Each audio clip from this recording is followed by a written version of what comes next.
Greetings, true believers. You're listening to Zero to Zero, a Who Wants to Be a Superhero podcast. I'm Sam, a.k.a. Sammy State Farm.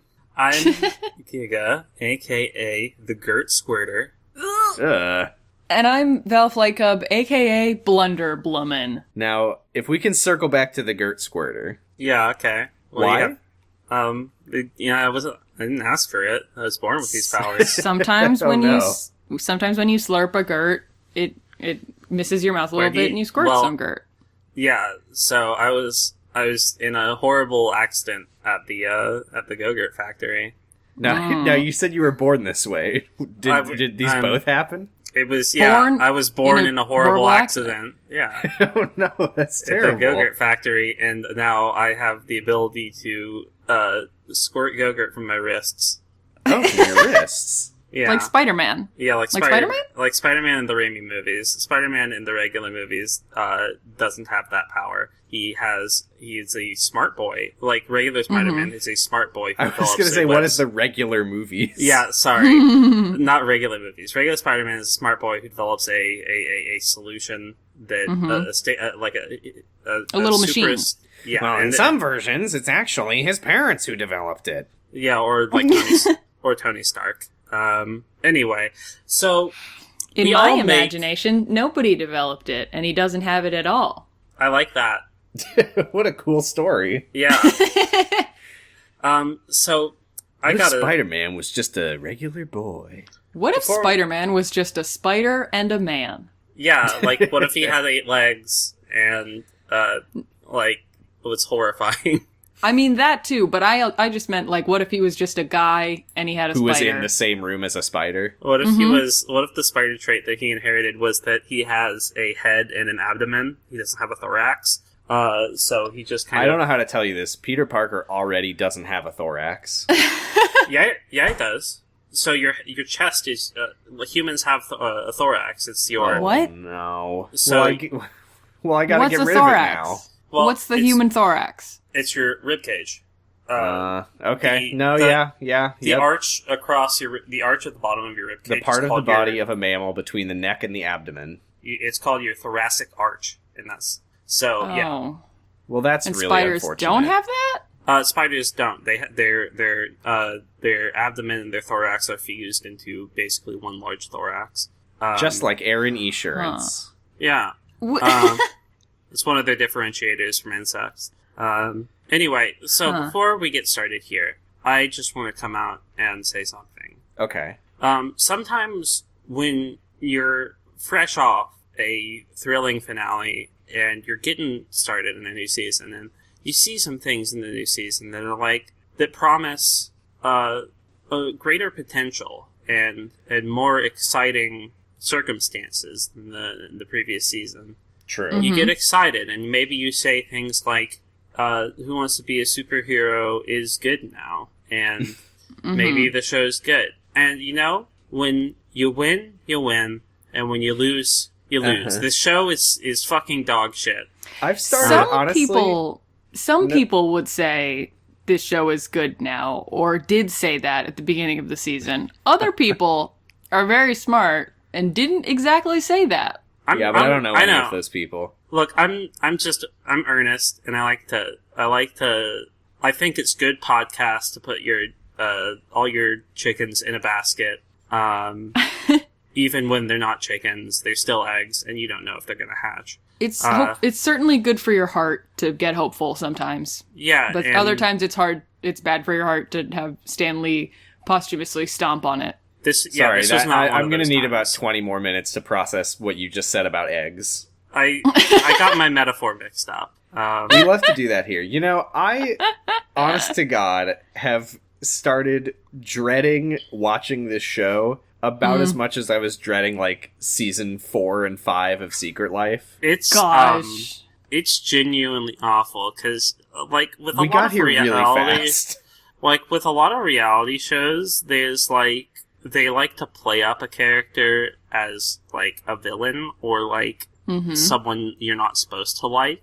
Mm-hmm. And they've stopped doing that. Like, we don't like the Diffuser, but the show does. Right. And at this point, it's just painful. Yeah. It's really painful. Because you see these people, and they're just fucking people, and the show hates them, and you have to watch them debase themselves and humiliate themselves in public. It's just embarrassing. So I'm putting a moratorium on it. Who wants to be a superhero? On the show? Who wants on my take, and that is that Who Wants to Be a Superhero season 2 is bad. It's not good. No, you never know. Once the diffuser gets eliminated, it'll be smooth sailing from there, probably. What if the diffuser wins? He won't. I hope not. Like, I'm putting it down right now. The diffuser, if the diffuser wins, I will give myself a wedgie. Quit the podcast. I'll give I'll quit the podcast. Yeah, we definitely won't be doing any episodes after the finale of season 2. We're not doing Mega Snake. I know, but we might. Aren't we? Okay. T. We could do Mega Snake. And aren't we doing...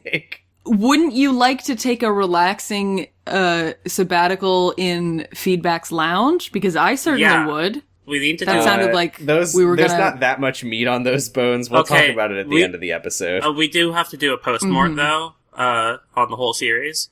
And I'm not kidding, we do. And I love to do a post-mortem on something that got 14 episodes. I think it's worth it. I feel that we're doing a perimortem now. Yeah. But Mr. Mitzvah's gone, and so is Limelight, and so So you think the show would be watchable? Yeah, you'd think the show would be better, but now I don't hate anybody and want anybody that just to leave. Means that it's all diffuser all the time. Diffuser all the time. Yep. So, there are the bright lights of Parthenon is nice and Hygiena is peppy. Those are there's not enough of them, but it is nice. And also every time Hyperstrike is on screen, I'm so excited. Our shining star. Our beautiful flippy boy. Look, I think I wrote like something about him every time he did something. Me too. Because I was just like, yeah! I when want Hyperstrike all of these... is not on screen, people should be asking, where is Hyperstrike? Where is Hyperstrike? I want Hyperstrike, Basura, and Hygiena and Parthenon to rise up and kill the diffuser. And reclaim the throne from Stanley. Well, they should have done it this episode when he was in disguise. That doesn't happen. Oh, damn it. I should have watched the episode. I predict right now, Diffuser will die by the end of this episode. Now, do you have predictions, by the way, for who's going to win the season at this point? No. I could blindfoldedly throw a dart at the wall and with several pictures of people, and it would hit like an electrical socket and catch my house on fire, and that would be correct. Okay, so don't do that. What about you, Val? I think I think the top 3 is going to be. I mean, there's how many of them are there now? There's 6, 8. Fuck, whatever. Couldn't tell you. I think the top 3 is going to be Hyperstrike, Hygiena, Parthenon. I think the top 2. I think the top 2 are going to be a homemaker mom and a nice, energetic, clean boy who has lots of excitement for the show and they'll a great message. And I think Parthenon Parthenon's going to win. And they'll team up. I thought you meant Hyperstrike. No. I mean, they're both that. I would. Yeah. I guess we'll see. I just want everyone to win except for the diffuser. That's what happens.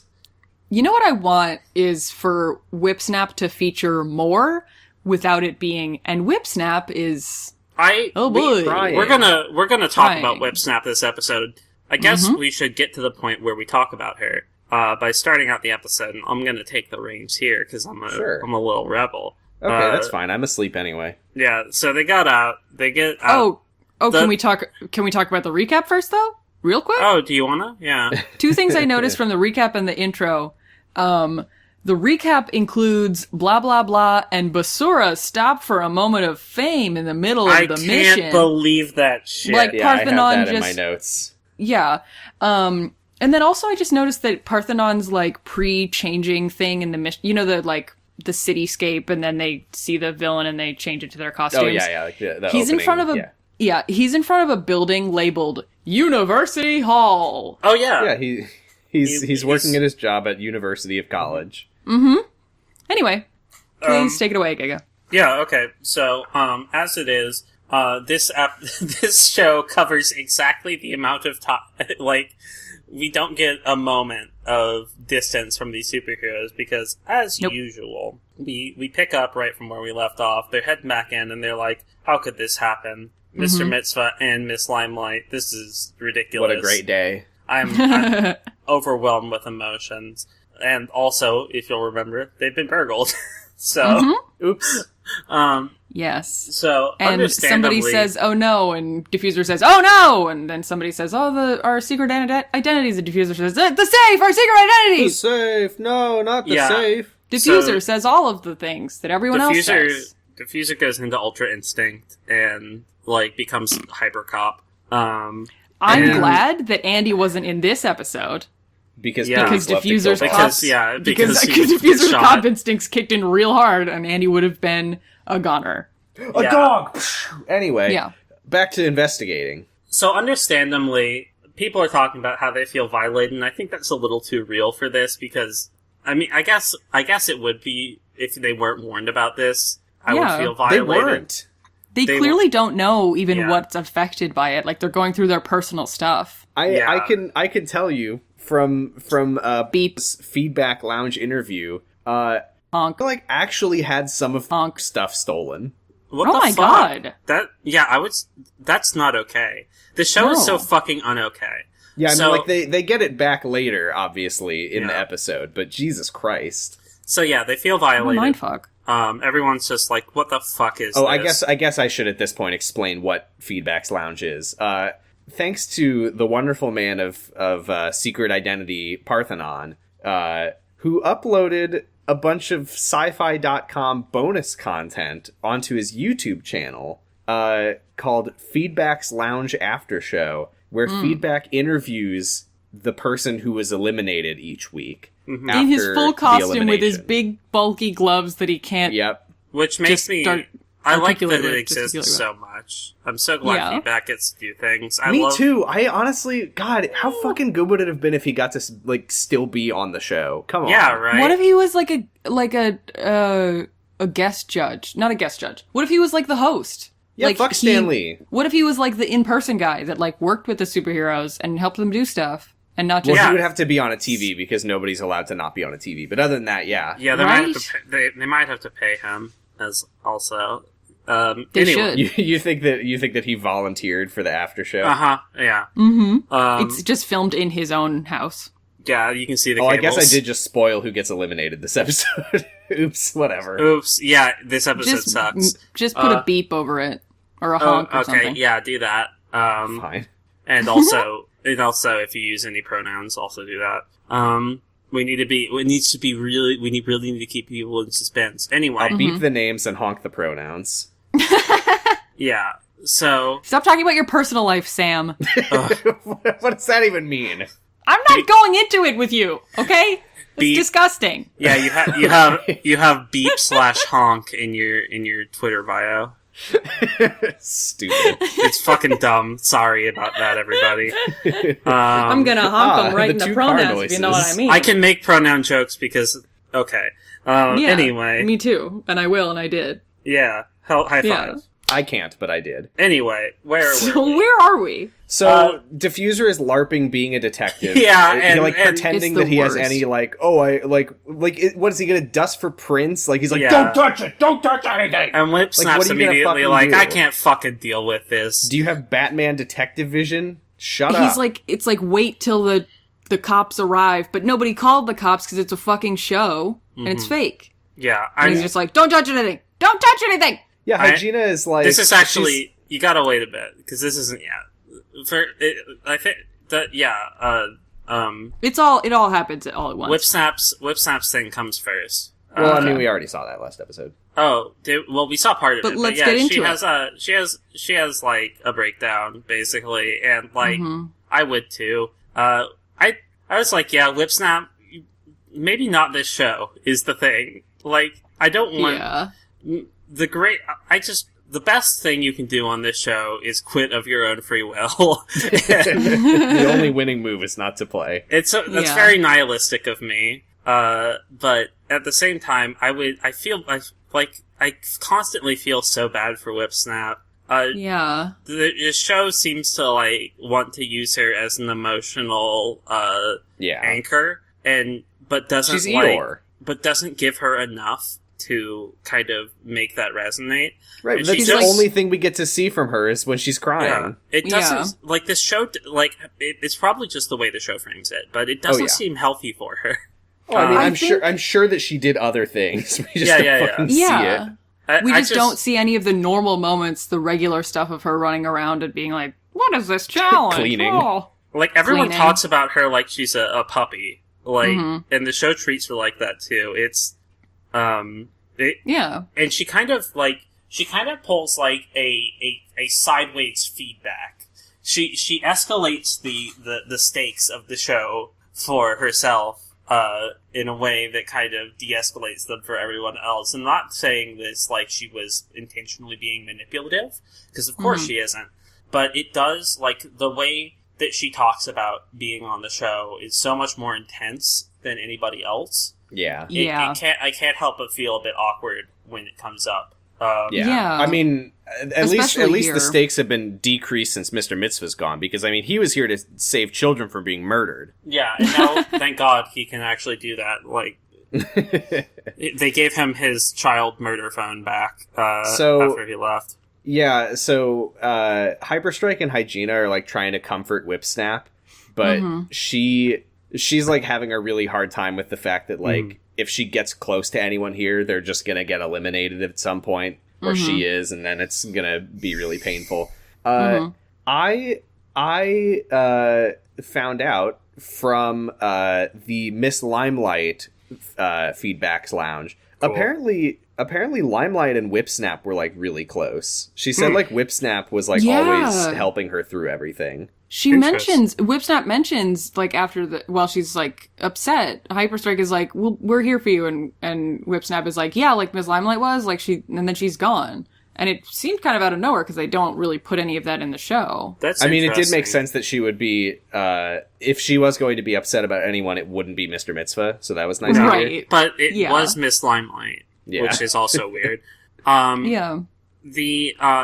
So Basura's like, hey, I'm gonna make a list. No! The diffuser fucking shuts her down. And he's she literally say what the list is gonna be. She literally just says, I'm gonna make a list, and he says no. Yeah, I think it was like, I'm gonna make a list of what's missing, which makes sense and would be useful. Like, okay, Val, but he didn't tell her to do that. That's really true. Yeah, you probably feel really stupid right now for even suggesting that. I do. Yeah. He's like, don't move anything, don't touch anything, don't even close cabinet drawers, leave everything as they are. And then we get a talking head from him where he's like, there's times where I take charge, sometimes I just can't help myself. Sometimes? Like, there are sometimes? Every episode, constantly. Are there times where you don't? I think Hygiena is, like, really stressed out about the mess, because that's, like, her whole thing as a person, I guess. And she's like trying to put the kitchen back in order, and Diffuser's like, we can clean later, Hygiena! Like, what should she be doing instead of cleaning? Just standing there staring at the safe like you are? It's ridiculous. It's crazy because there's no closure to this moment. Like, it's just like, we've been ransacked. Fuck. Nobody do anything. And then it's the next morning. Like he is very much suffering from whatever pathology makes people cops. But, do you think he's, like, trying to compensate for the fact that despite being a detective, he couldn't find the fucking vase? Oh my god. No, he intimidated the witness, which I think was what he was trying to do. So this seems like a good moment to talk about that challenge and what I learned about it on Braid's Feedback Lounge video. We're going to learn a lot about this series this episode. Yeah. Apparently, from what she described about the warehouse challenge, it sounds like they were supposed to find the vase or the thief. And then nobody did, so they, like, in editing, reformatted it into, like, a fact-finding thing, which is why they kept having those, like, fact found, gloves on ground. Yeah, that was... We didn't really talk about how weird that challenge was. Because they only gave them 2 minutes and nobody could do it. And also, it's somehow so much less of a weird challenge than anything else we've had so far. We were riding high on the Aqueduct. Also, so Sam, or Val, Yes? we haven't remarked on one very important thing in the lair. That might have gone missing. What's missing? Their Is it the dignity. safe? Yeah, their dignity. Not the safe, not their dignity, but one more thing. One thing that we saw at the very beginning. Stan's glasses? The logo. Stan's pencil. Stan's pencil! I would it's like a to pen, say, but- I'm It's a pretty sure pen. last episode I did say, I wonder if they took the pencil. And they did. They did. They did take the Parthenon- pencil. It is a pen, Parthenon- but Genius. Genius. I love him, Parthenon. Does notice that the pencil was taken. It is a pen. Yes, But- it is that a pen. frustrates me though because like noticing that is like tantamount to making a list about it. Yeah. Which, what And- the fuck? Yeah, come on. They were expressly forbidden from so doing yeah. anything. Stan's Lemuria has been taken. I'll What? give that. It's a thinker because I'm because trying they to refer figure that to one it. out. So they keep referring to it as a pencil, even though it's a pen. Okay.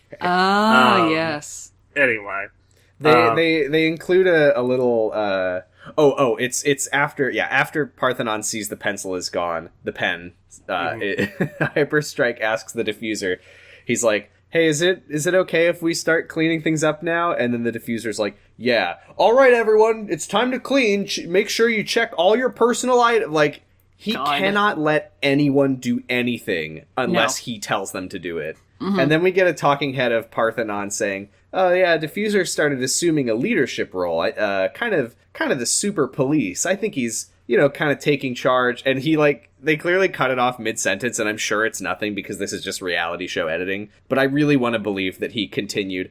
But it really didn't feel like he was helping. It felt like he was just kind of being an asshole. Yeah. like the cops. I love that, they include the part of Miss Limelight being like, yeah, he, yells a lot. Mm-hmm. And it's just not... And then, the next episode, he's, telling her to do a pact with him. And she's it's like, just... great. Yeah, What an honor. she's like, okay. And A Stan's like, I like that he bloodbath. did that to you. It was good. You're the true hero, Diffuser. Yeah. So, Zoop, here comes the man himself, Stan Old Lee, on the television. So And this everyone's is the like, next Stan day. Lee. goddamn Stan, god fucking damn it, we've been fucking robbed, you piece of shit. And Stan's Is this the next morning? Yes. Yeah. Okay. Yeah. Stan's like, too fucking bad, losers. Stan is such a fucking smug bastard in this moment. He's like, pretty Oh, you eventful got night, robbed, huh? Mm. Yeah. That sucks. I fucking hate him. And I think they wanted them to be like, yeah, it was kind of scary, but instead there's this clip of all of them being like, yeah, all of our shit, Whipsnap is like, yeah, it was a huge violation. Yeah, it's And then like Stan's everyone's like, just yeah, like, sounds Wow, kind of well, bad. that sucks. But you know what really sucks? because in the safe were their secret identities. But not only that, there was a $50,000 check from Esurance, the online Esurance. insurance. The online insurance Please company? let me fucking finish. Esurance, the online insurance company for Friends of the Urban Forest, a charity in San Francisco that helps people grow trees. I guess. I love the way that he says it because he's like, from Esurance, the online insurance company for friends. Like the pause. Yeah, now we know Oh my why this season has 2 more episodes and a higher budget. Yeah, so Dr. Dark... Well, actually, I don't know if you've noticed in the credits every episode, they mention that there are shots in which you can see people holding Coca-Cola and Balls beverages. I think Balls? Really? I Balls? believe it is Balls. That's funny. Is that a... Not is to that a mention drink? fucking Alienware. Yeah, Balls is an energy drink. It's very Balls. expensive. But it has a fun bottle that has balls on it. Hey, Like any truck nuts? beverage bottle can have balls on it. Like truck nuts. No, not like truck nuts. It's little in the glass. Anyway, so our heroes will have to recover their stolen goods from the nefarious Dr. Dark. But Did you notice when they They're- show the police mugshot of Dr. Dark giving 2 thumbs up, it shows that he's 5 feet tall? Yeah, and his Short name King! is Short his King.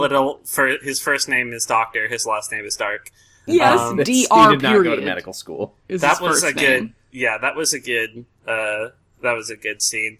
But they won't be alone in their mission because who comes onto the screen?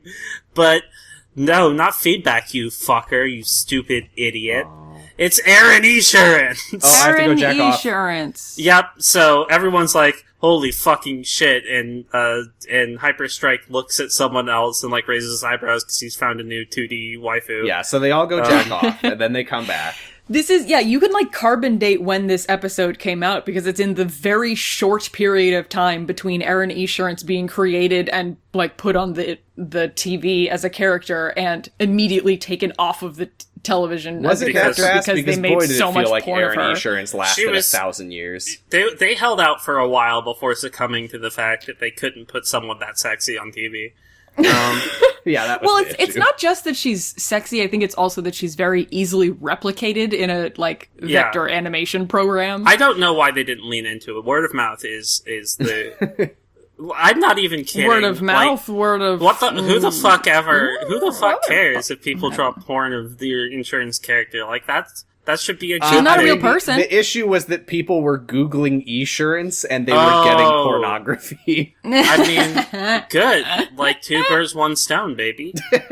Like there aren't nobody under 18's buying insurance.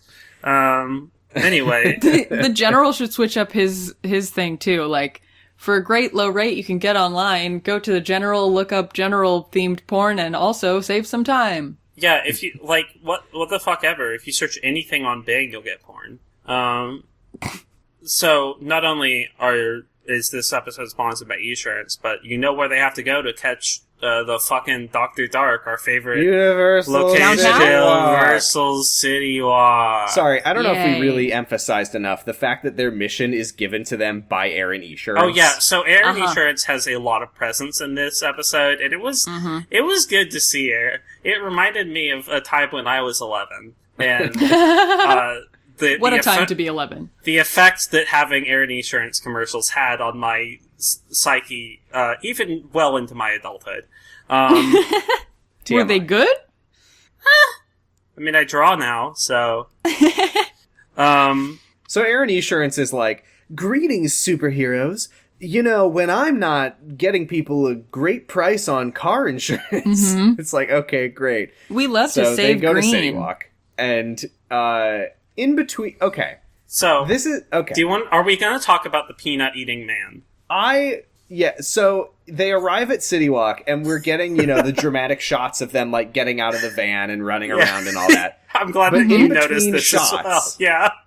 We get multiple dramatic, like, Dutch angle shots of an old man eating a bag of, I thought it was pretzels, maybe it was peanuts. Could be either, really. And he's just And like, I was like, munch, munch. this must be the guy who has their stolen items. He's undercover. He's not. No. It's not. What the not. fuck was that? They It's just just like some him. guy. He doesn't even give any of them clothes. He has He's a no- good well, aura. Don't spoil this wonderful challenge. I fucking hate this episode, Sam. This is where I noticed that Parthenon has a major victory run, where he runs fully standing up and looks around very alertly as he runs. Parthenon, I think Major Victory was cleft in twain by a magical sword, and Hyperstrike and Parthenon are the 2 halves of Major Victory.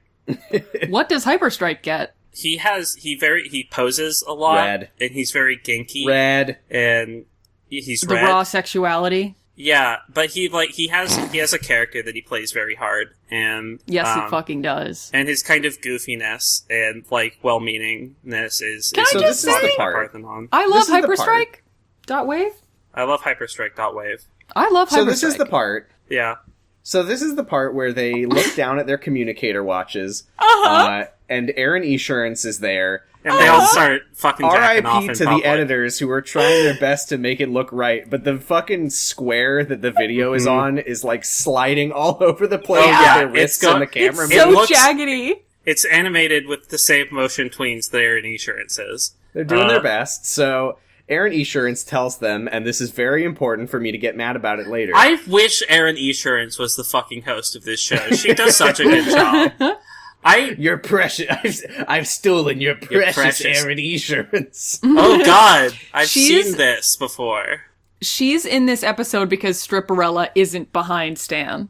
Uh-huh. She's bringing the sexiness. Yes, true. So Erin Esurance tells them that the surveillance cameras at City Walk have spotted a low-level courier working for Dr. Dark, who isn't the old man eating pretzels. No. So she says... What if Dr. Dark is the old man eating pretzels, though? God damn. So she says that the courier is going to do the handoff at 3 o'clock. It's 2:45 now.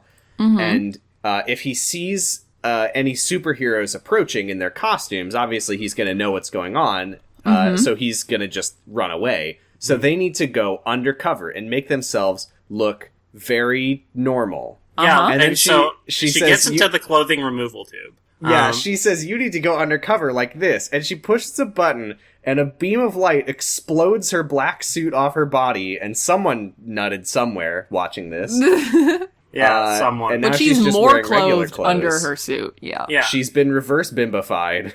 I'm glad she read some books. Reverse Erin. She was walking around and picked up a book off the ground. Yeah, she picked up the books. Yeah. So the challenge is that they have 15 minutes to get a disguise of 3 different articles of clothing, each from 3 different people. So they need a shirt, shoes, and pants. Right. Mm-hmm. So at this this takes place in a shopping center, by the way. So they can go undercover as a normal person.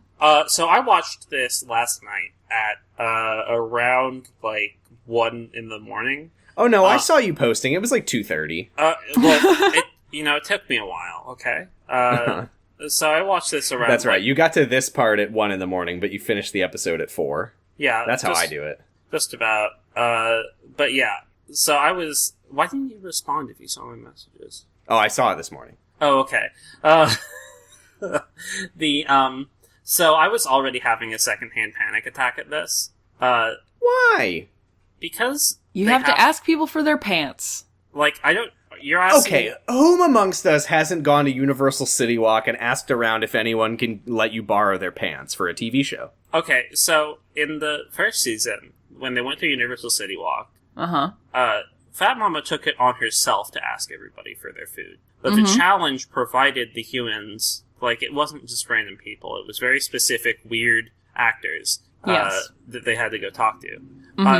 As we learn, there are no set people who will give them articles of clothing. Nope. This is... What? This challenge is ridiculous, because Stan is always, he's always going on in season 1 about how you couldn't do it just to be on a TV show. You had to really be a superhero, blah, blah, blah.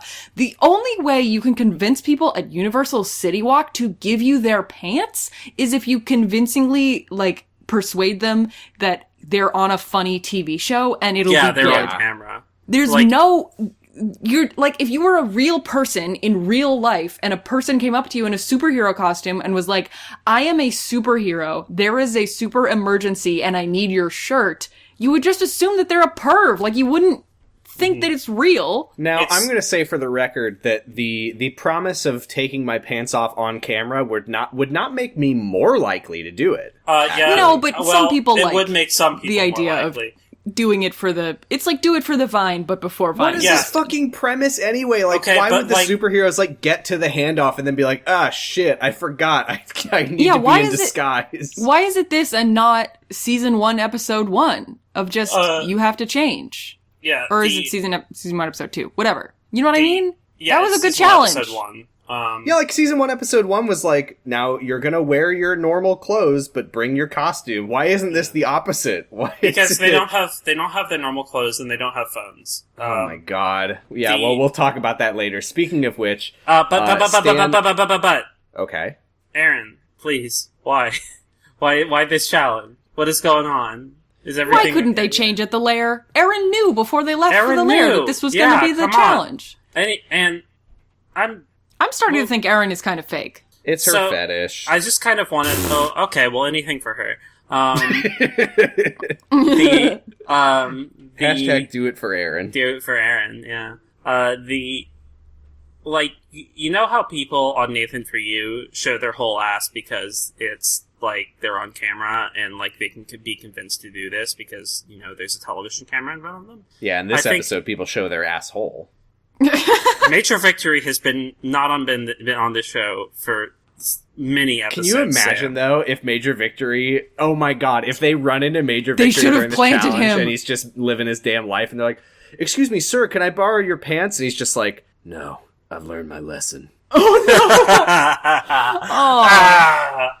Major Stan Victory. is always watching. Stan is always testing me. Major Victory rises. I wonder if Major Victory left the show and never nude.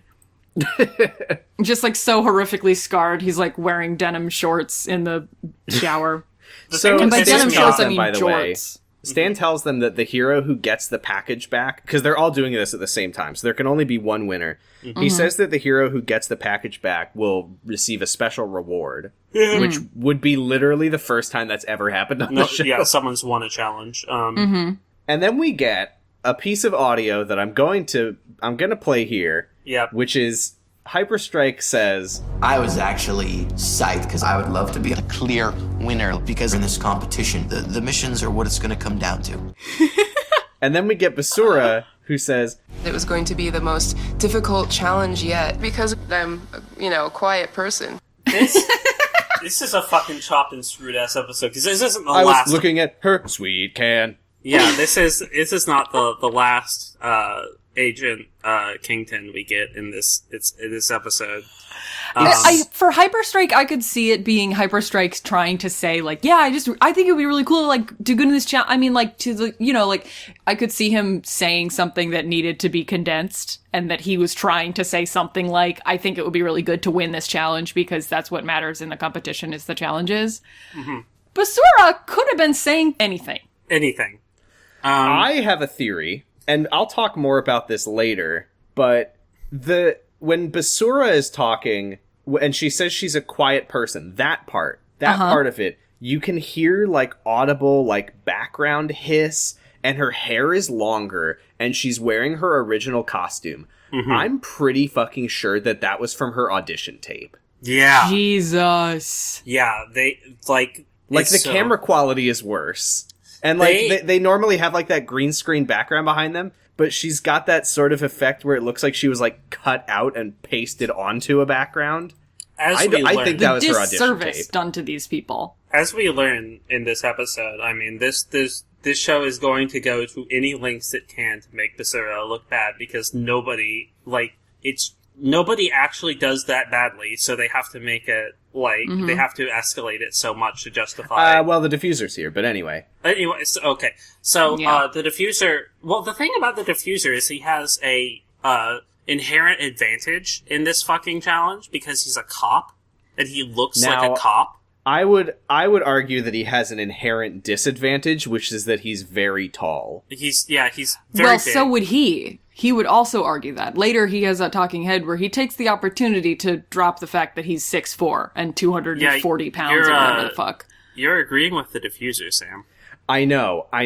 But, don't worry, like, I'll agree with him later. Like, how in the fuck was he ever going to find, like, this challenge is someone bad and his stupid. size? Yeah, I guess that's balancing. This is a bad challenge. This is an inherently unequal challenge. It's like a fucking, like, prank show. It's so weird. This is not the first time, nor do I think this will be the last time that these challenges are just absolute bullshit. Entirely circumstantial. This is just Stan or the producers loving to exert power over other people with this TV show. So, I don't think we can, like, this fucking thing jumps around a ton. Mm-hmm. Yeah. Let me put it, like, quickly. Like, everyone is going for jackets. Nobody's going for shirts. Because it's fucking easy. Yeah. Which, Jackets, a lot of people are able to get a borrowed jacket. Yeah. Like, the fact that, like, the producers must come over and tell, like, yeah, we'll give it back. A jacket is fine. Yeah. We're gonna be here all day. Basura tells someone in Spanish to give her her sweater, which I love. It was you very said cool. it in Spanish, so... Yeah. Poor Hygiena is, like, I guess part of the reason her character is Hygiena is because she's kind of a germaphobe. Mm-hmm. She is, like, really not having a good time with the idea of wearing other people's clothes. She's like, excuse me, do you happen to have an extra pair of shoes or pants? Like, no, why would anybody? She's trying to be polite, which is superhero-y. Yeah, this is one thing I was going to talk about. I think she was being polite, and I think the show was framing her as being a germaphobe, especially because there's a ton of fucking Hygiena ew.wav here. Oh yeah, Mm-hmm. there's one part where she, like, faces away from the camera and they splice in some audio of her saying, ew, gross, I can't ask him. And, like, I can't even imagine what that's from when she said that. Yeah. Hygiena does have the sweetest moment here, which is near the end when... Oh my god, it's so good. Earlier, she walks by these two fucking Hot Topic ass Molgoths. punks. Yeah, Molgoths. And she's like, hey, do you have any clothes anymore? And they're like, no. And she's like, okay, bye. And then at the end, the Molgoths come back with clothes for Hygiena. And yes, not come just through, any Molgoths. clothes. Not just any clothes, but it disgusting is a pair clothes. of Lucky Charms sweatpants. It's all blurred, but I was able to tell from the fact that they're waving it around and the blur can't keep up. It is Lucky Charms sweatpants and an unmistakable Invader Zim Gur t-shirt. It's so fucking blessed. Do you think they popped into Hot Topic and bought them for her and then came back? No, I think they work there. Yeah, I think that they might work. have been from, like, the locker room or something. Oh Yeah. my gosh. Because she said they were like sweaty. So Oh, here's- right. She does say that they were used. Yeah, here's a thing. I wonder, because would be the first thing I do, and maybe this is just like Galaxy Brain.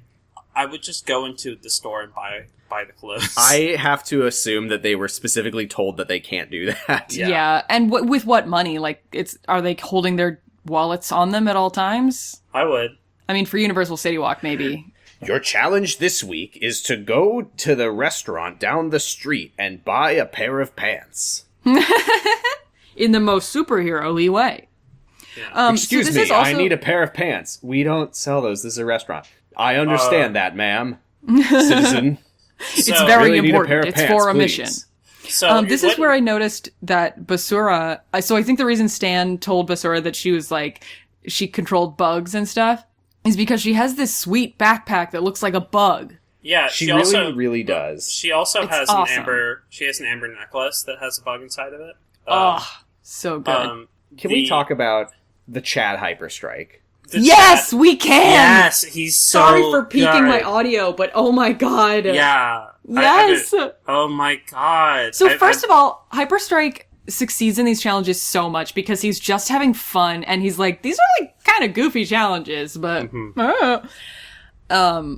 which is the only way that you can do it. And he goes up to somebody and he's like, "Can I have your pants for if I do a backflip, can I have your pants?" And the guy's like, "If you do 3 in a row, you can have my pants." And he's like, fuck yeah, dude, I can do 3 backflips for you. And he does a triple backflip. And then he lands in a cool fucking Power Rangers pose. Yes! And the guy is just like, fuck, dude, alright. Just gives him his damn pants. good. Yeah. I mean, it is actually double back handspring with a flip at the end, but I'll take it. Fair. He flips over himself 3 times. Yes, he does. You know? So to the diffuser's layman, the diffuser's that going is around a being triple backflip. To for the some me. reason, the diffuser goes up to someone and is like, "Hey," it's like super cop, and it's like, "Hey, give me your pants. Oh, give me them." And then he goes over to another They look like guy. my size. For some reason, he goes over to another guy, and he's just immediately like,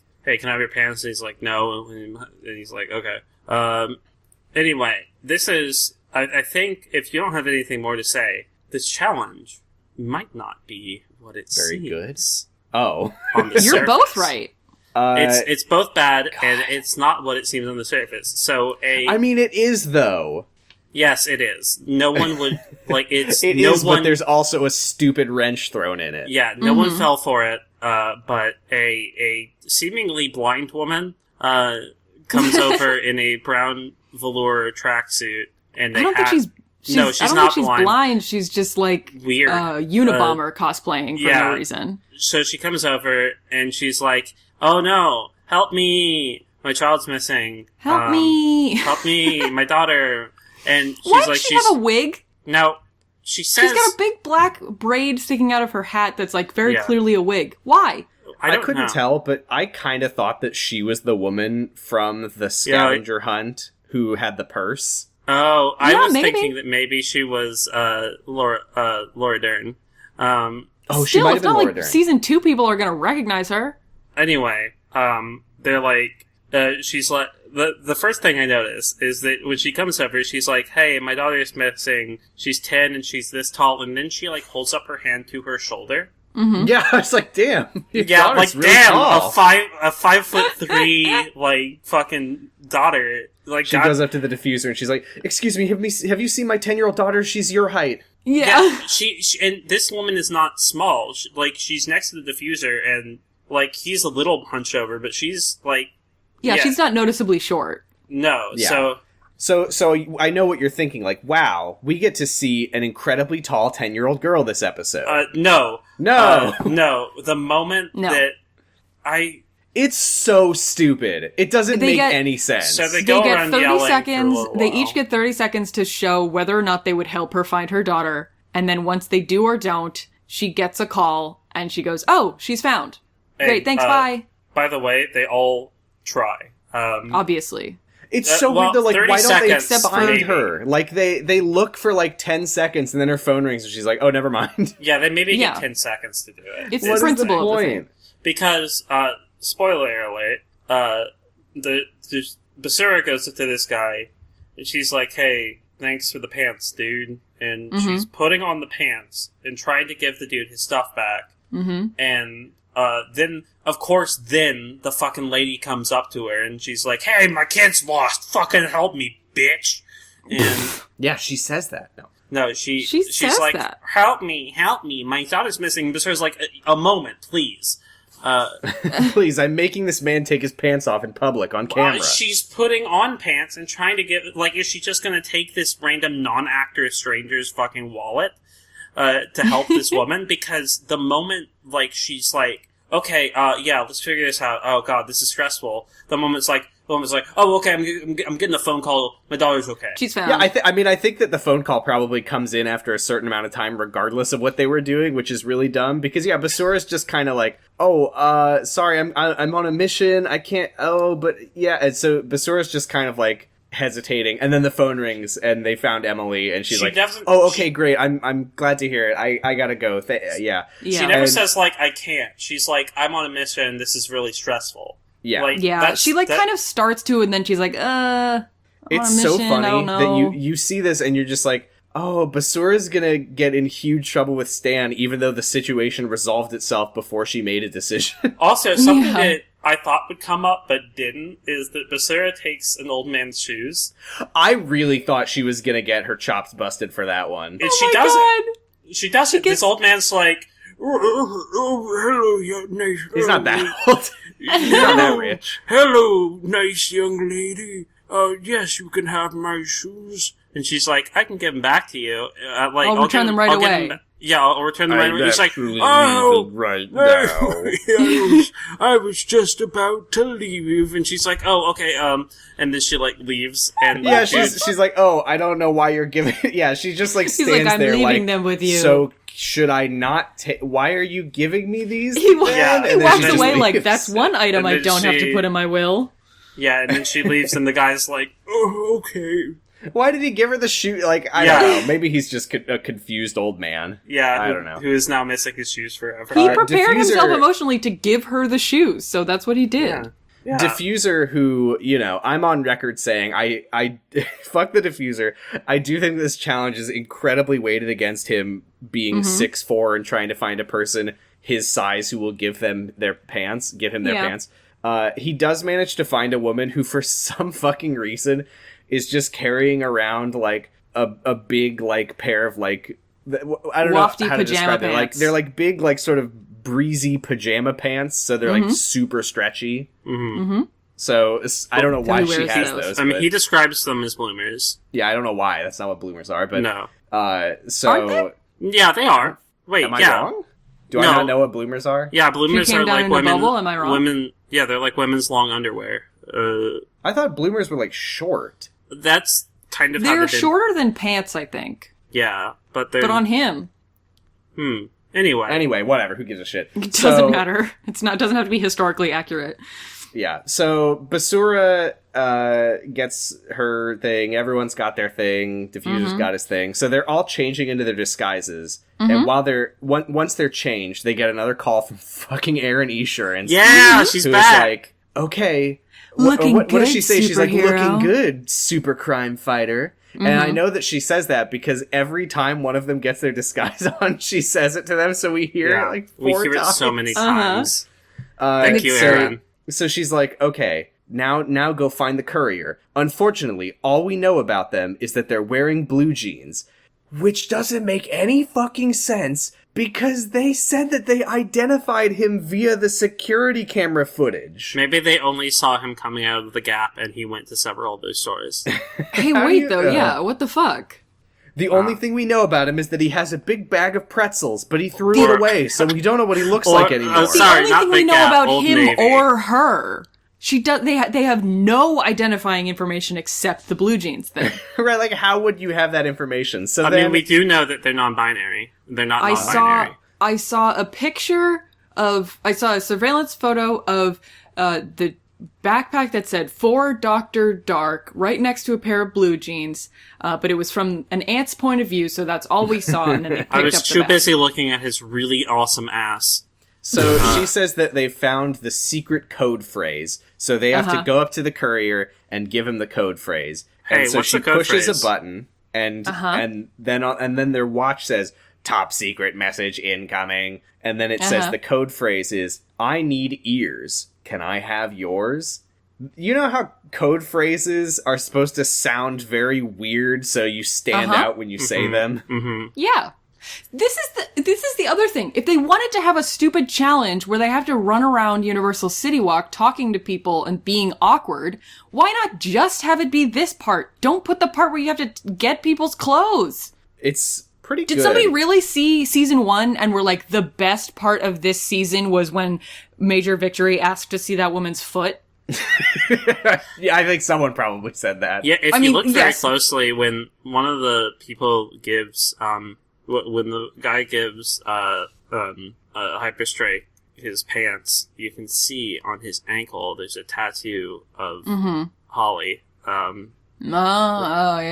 Anyway, so Holly. everyone's... I do also want to address Parthenon, because everyone is like running around and they're getting their things, and it's like, oh, can I have your shoes? Can I have your shirt? Parthenon just like walks up to a group of 4 women and it's like, hi, I'm on a mission and I need to borrow a shirt, a pair of pants, and shoes from different people. And they're just like, okay. And he just gets all of his disguise from one group of people at once. The fucking charisma. Beautiful. I actually, there is, I don't remember if I mentioned this to both of you in the Discord. Parthenon, the way that I found his channel was that he did a series of streams. Yeah.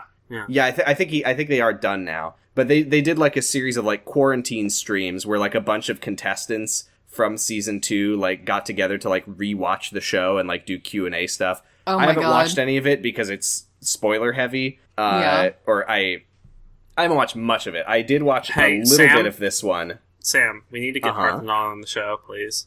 See, I want to. I was going to message him, but then I remembered how much we've talked shit about the diffuser and how angry we've gotten, and I don't know how he feels about the diffuser. So I don't... You should do We it. know that he doesn't think the diffuser was right to talk behind Mr. Mitzvah's back, and we agree with him on that. True. Anyway, so I did learn from Parthenon's stream. He was like, I thought this was going to be like the hardest thing I've ever done, but it ended up being really easy. When you make an outlandish request to people when you have a big camera behind you, eventually people will say yes.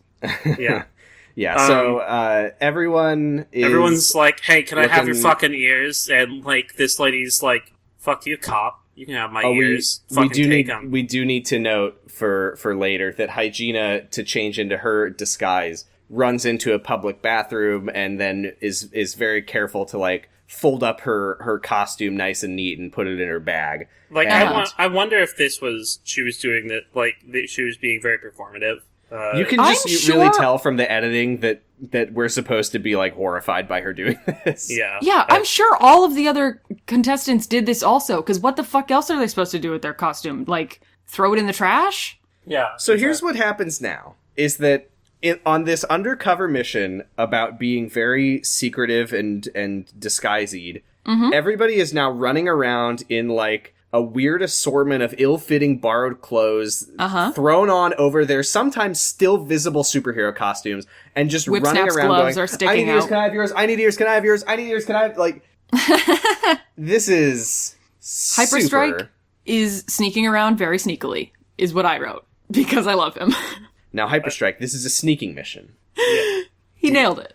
Did you say Parthenon manages to find the guy with like 20 seconds to go, and he wins the challenge. Poor Hygiena but was Stan's pencil is gone. Poor Hygiena was 2 seconds behind him as well. I know. Yeah. She was immediately, oh, hey, you got it. Yeah, when that happened, I was like, oh, gee, how are they going to, like, reset so that all of the rest of them can find this bag, too? But then I realized there's only one in this challenge. There's only one winner. What a concept. So Erin Esurance appears on their watches and says, great job. I'm not going to be on the episode again. You're welcome. And we don't but I'm going to choose to believe that everyone got their clothes back. What the fuck? Hyperstrike waves bye to his watch. Yeah. Just like how I wave bye to my Switch when I leave the Timmy and Tommy's Nook's Cranny, and I don't actually, the character doesn't say bye. It's because he's in love. Now, I'm not here to make accusations, but Hyperstrike did seem really excited when he saw Erin Esurance. He likes anime. He likes anime is the thing. He doesn't have patrician taste in 2D wives. Oh, sorry. I just looked at what's next in my notes. Did anyone else completely forget this incredibly pointless part of the episode? No, but basically, they go to the comic book shop. Wait, I just need to say, Hyperstrike is like an old-timey Navy boy who's like been away at sea for too long, and then Erin Esurance shows up.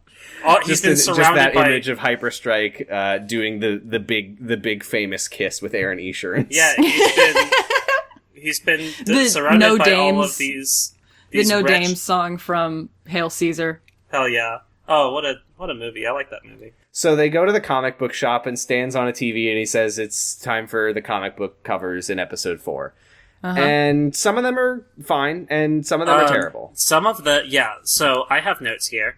And they magically appear in front of them, and you can tell that Hygiena and Parthenon are the only two who are good enough at faking like they were surprised to see them. So those are the only two reactions we see. Is them going, run oh down. my god! Ah! Yeah, let me run, as we do when we get to a list, let me run down my series of instant reactions. Yes, Hygiena's, go for it. Not great. Doesn't look I like hate her. hers. They made her thin with cleavage and fishnet stockings. And she's, her eyes are looking in 2 different directions. The opposite of the point of her. They turned her fun, like, I'm a mom and I fight for the underdog thing into, what if there was a hot cleaning lady? Also, Mike Richardson is here. Anyway, it's weird. He just kind of appears and then he's not here yet. He is, before they show all the different covers, though. He does absolutely nothing. He's basically just like, hello, I'm me.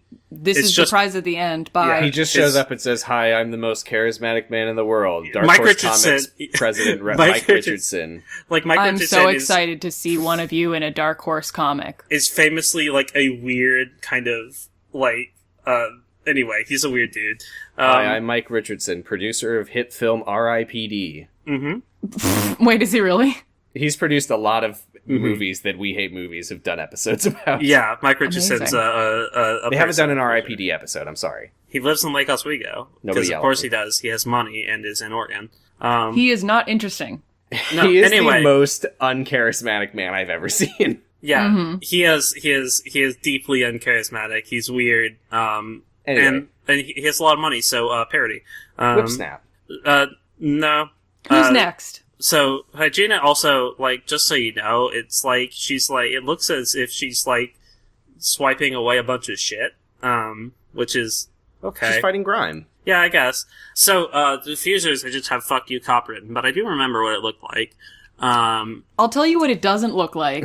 The diffuser. Diffuser. He looks like the, 17. Yeah, he looks like a 17-year-old sitting on top of a bunch of mall punks. He looks like Rob Liefeld. Yeah, it sucks. I think they might be trying to separate the character from the person here. Yeah. Or, like, in general. But can you describe what the Diffuser's comic book cover looks like? So, the Diffuser is, has kind of like a Johnny Test haircut. And he has cool sunglasses. And he's, like, making a, like, feeling lucky punk face. And he's huge, of course. Not as huge as some people, but huge. And he's sitting on top, he's planting his stinky ass on top of a bunch of, like, white children. A pile of defeated malls, yes. yeah. Yeah, so... And it says, the yes. caption, "Life on the streets just got tougher." Hey! I is mean, that like... Meet Diffuser, the hero who punches down. Yeah. That's pretty accurate. But is that... to him. That's like, life on this... Is that like a homicide reference? Like, what? I think it just means that the diffuser is here to find the most vulnerable people in your city and beat the shit out of them. Yeah. Yep, he's here to take charge and make things worse. So, next, on our scroll, we get, Basura's, which is fantastic. Hers looks a lot like her. It looks like her. It's her original costume. I didn't like that it felt like it totally dropped the trash theme. Yeah, I mean, it did. Like, any polishing of her has always dropped the trash theme. Yeah. Yeah, they just made her, like, sexy bug lady. The art's good, and the comp is good. Like, the caption is in chiller font. The caption is in chiller font. It's well composed. It's fun. It's sexy. It's a little boring. I wish it was a little more Tangirl. But, we can't have everything, and this is fucking Who Wants to Be a Superhero, so I'm gonna take what I can fucking get. It doesn't matter anyway. Anyway, Parthenon's next, and Parthenon is fucking huge. Sorry. I hate to do this. This isn't Parthenon. It's Riditiznon. It's... What? Yeah, it's... They did a stupid fucking thing where they spell the name in Greek characters, so it looks like it says Parthenon, but it says Riditiznon. Yeah, it says Riditiznon because it replaces the E in Parthenon with a it's sigma. Like what? Rho delta capital R. Yeah, Riditiznon. Eta, it's so fucking stupid. So Riditiznon also does not look anything like Parthenon because he's absolutely fucking gigantic. He's gigantic. Huge, his ribcage is exploding out of the size of his body.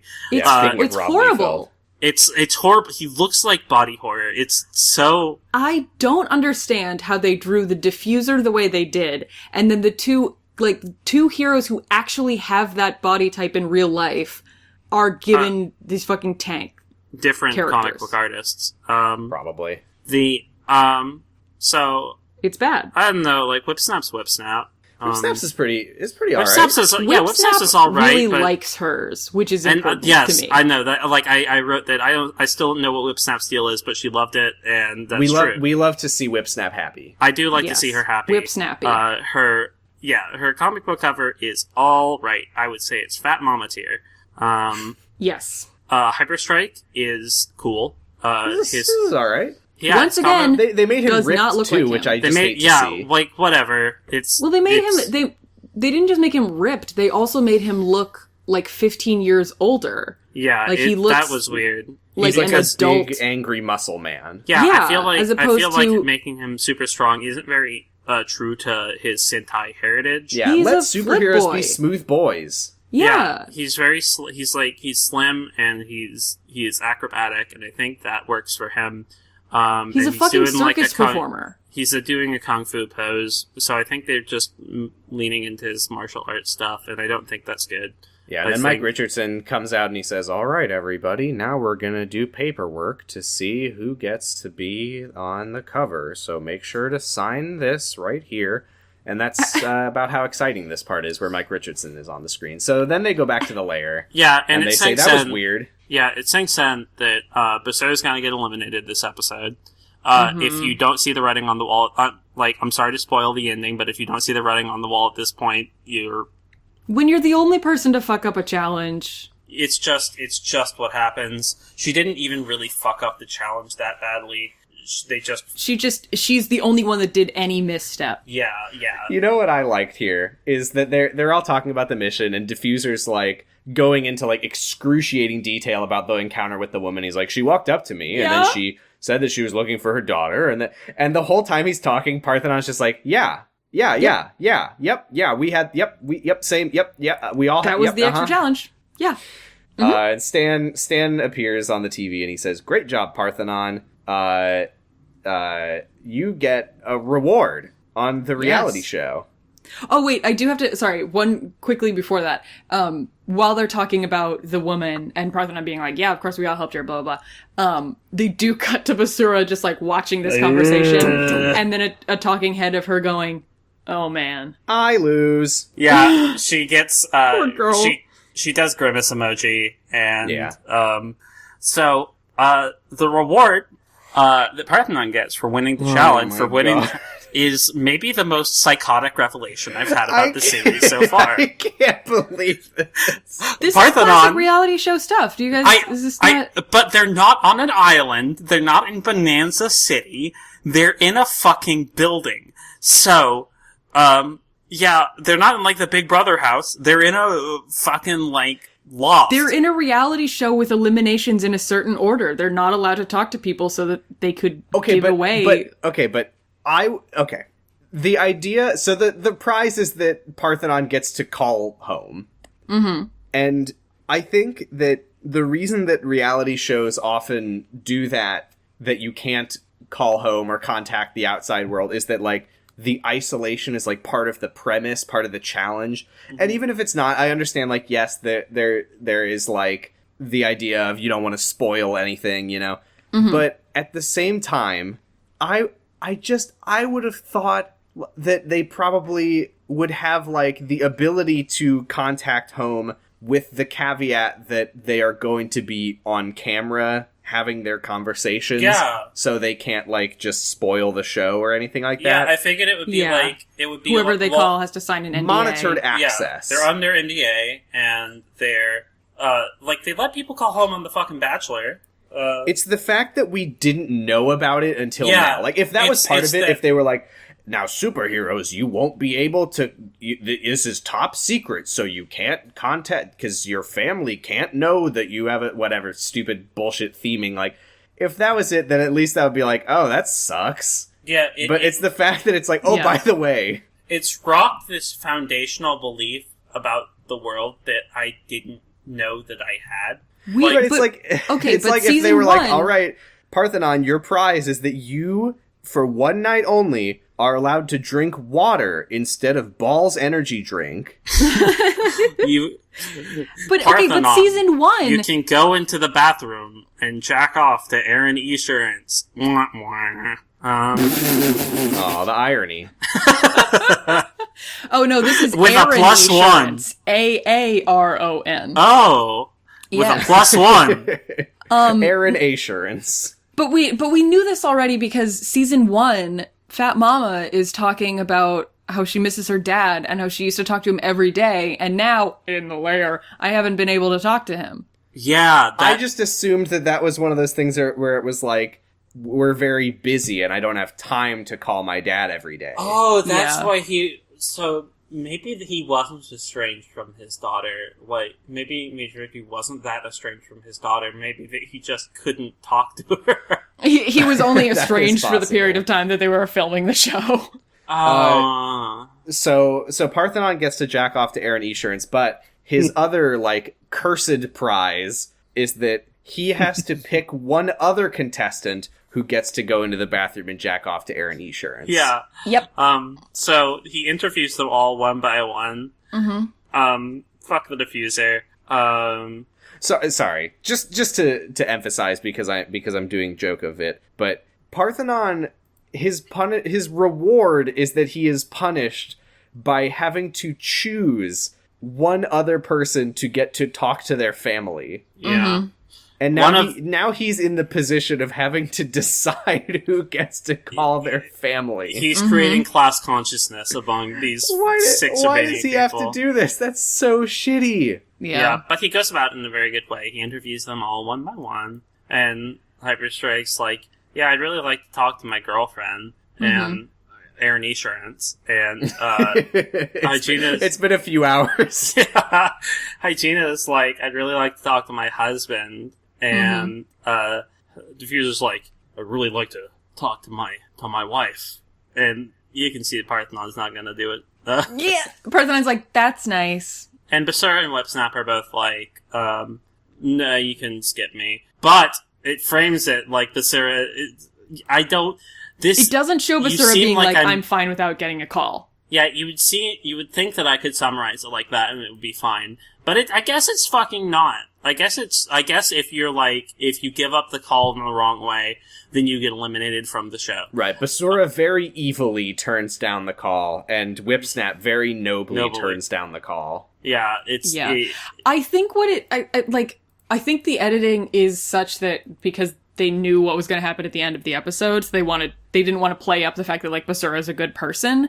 But I think it's because Whipsnap was like, I will back out of the call, and Basura is just like, yeah, I don't really like have anyone to call. Like I don't live with anybody. I don't have a partner. She doesn't frame it as a noble act, which I would say is better. But more superhero-ly. Yeah. Yeah. Anyway. Because the way Whipsnap says it, Parthenon even says, like, oh, that's so noble of you. Haha. Yeah. So, Hygiena gets it. Because of course she does. Yeah. Would you not? Because she's likable and married. Yes. So she needs, I felt so bad for Parthenon, by the way. When we see him, like, deliberating over this, he's like, this feels like I've been given another harder challenge. Yeah. So Parthenon goes in first, and there's a picture of Erin Esurance on the counter, and okay, there's a picture of him nature and his takes boyfriend. its course. So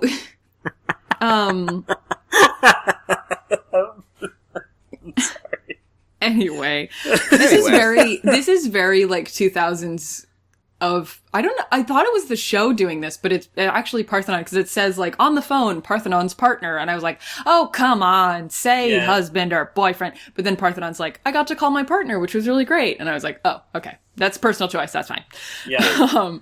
It should. So I would have also accepted if Hygiena had called her husband and it said Hygiena's partner. Hygiena's husband, by the way, sounds so nice. He sounds like all sound nice. Parthenon it made me so happy to watch Parthenon on the phone with his partner, because they're just like, he's happy and he's like, I don't know if he says like I think I'm doing well or what, but he's like it made me happy to hear my partner, and the partner's like, I love you. This is the one good part of the show. Yeah. It's bullshit though. I hate that they make me have emotions. Yeah. When it's like, you didn't earn this. I mean, it's not surprising. I like Parthenon and Hygiena, and it's a nice moment where you can relax for a second. Yeah, before the worst thing. Man, imagine if they got rewards every episode. That would be nice. Yeah, that would be cool. Huh. But the time for that, stupid idiot. It's time for eliminations. Before eliminations, you're right. There's a bunch of stuff. We have to do homework. Jesus Christ! Also, Hygiena on her call says. Hygiena on her call with her husband, she's like really emotional about how hard it's been and stuff, but she's like, but I'm having fun, and I was just like, good, you should. Thank God. Diffuser. I would be surprised. I honestly am kind of surprised to hear that, but that's good. Yeah. Diffuser, Diffuser, Basura, and Hyperstrike are like in the bedroom area of the lounge because it's open concept. And they're like chatting while the other two are on the phone. And Diffuser is giving Basura notes for some fucking reason. I have a theory. And now I can get into my conspiracy theory. Okay, all right. Go off, King. I think that this was filmed previously. I also think this is why. Because we haven't really talked about it much, but throughout the episode, they've been like weaving a narrative about Basura not being assertive enough. It started at the beginning when they included that clearly out of place clip of her going, I'm a very quiet person, I don't want to ride the roller coaster. They keep bringing it up, and this is the part where Diffuser's like, you need to be more assertive, and she's like, how could I be more assertive? He says the phrase, your soul hangs back and watches. I don't know what the fuck that means. But, like, I think that they eliminate Basura this week, and they needed, like, a narrative for it, because in reality, it was an incredibly unsatisfying, like, she hesitated with the lady, and that's all it really was. Yeah. So I think that they, like, threw together as much as they could about, like, any flaw that she's talked about over the course of filming. And I think they just put all of it in this episode, because even Stan says that at the elimination. He's like, you're just not assertive enough. And it's like, it's stupid. That has nothing to do with anything this week. It's never come up. So Basura got an extremely bad... I mean, she got an extremely negative edit this week because there wasn't really a through line of why she would get eliminated. It was just that, yeah, it's like you said, she just said she was going home this episode, so we needed to feel like we wanted her to go home, even though obviously we don't. But then Diffuser is like, so what can I improve on? And I was just like, how much time do you have? She says, well, you talk over people a lot. And Diffuser's like, yeah, I do that. I do that. Screaming at people. And he's like, I admit I'm guilty of that because I have ADD. And it's like, man, that's people with ADD don't have to scream at people. He was like, he was like, if I don't blurt my thought out immediately after I have it, it's gone forever. And I think Basura says something like, yeah, that happens to other people too. Like, we just... Good news, Diffuser. All of the thoughts that you've blurted out on this entire show have not been significant or worth speaking out loud. They could have gone to the void very easily. Yeah. Because the thoughts she was like, that you're choosing to let out are things like, no, shut up. Nobody do anything. Okay, now you can do stuff. What is Basura? She says, like, you kill people's thoughts. Yeah. Damn, that is a good line. She's a fucking artist. She's great. Homework time.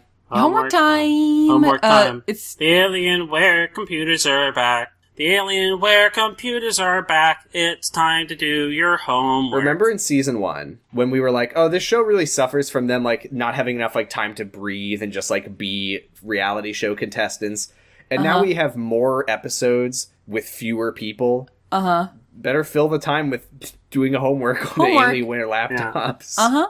So while they do the mission reports, Diffuser has a talking head where he decides to lie and say that it's hard to be critical.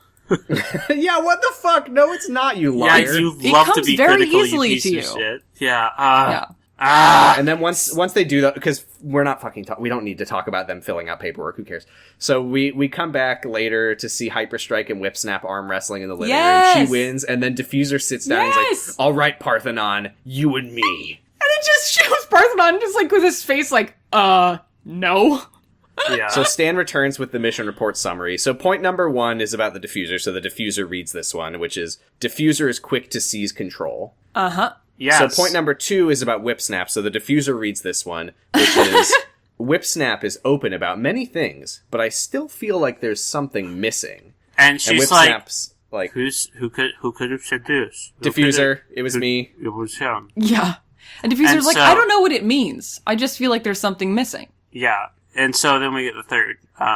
For what it's worth, Whipsnap's just like, okay. So, take that into consideration. I've been thinking about this during this episode, Sam. You bought the HD version of this. It's at, like, it's not actually the HD version is the thing. No. It's 320 that's been, or, like, whatever, 360 that's been, interpolated and upscaled to 480. Looks pretty good. It looks awful. So point number 3 is about Hyperstrike. So the Diffuser reads this one. Yeah, Diffuser reads it. Which is Hyperstrike has yet to come out of his shell. What the fuck? Bull fucking shit. What are you talking about? He did 3 backflips this week. I mean, who could have said something so out of touch? The Diffuser.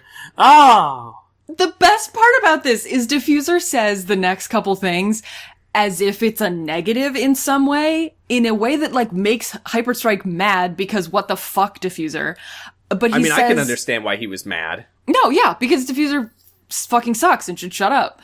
But Diffuser says, yeah, I just feel like you haven't been challenged. Like, everything's too easy for you because, like, you're physically fit and, like, blah, blah, blah.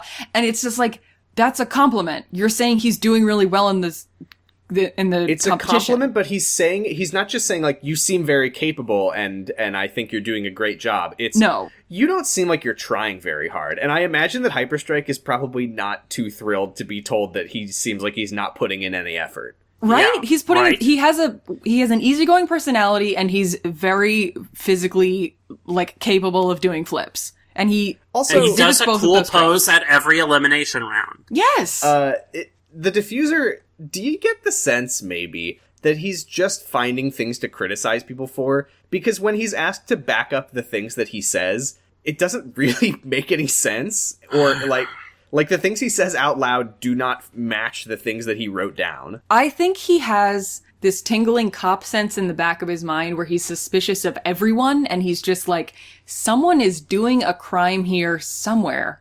I don't know where it is, and he just can't turn it off. And so he sees all these people who are, like, lovely and trying their best and, like, having a good time on a show, and he's just like, there's something bad in this lair. And it's like, it's you!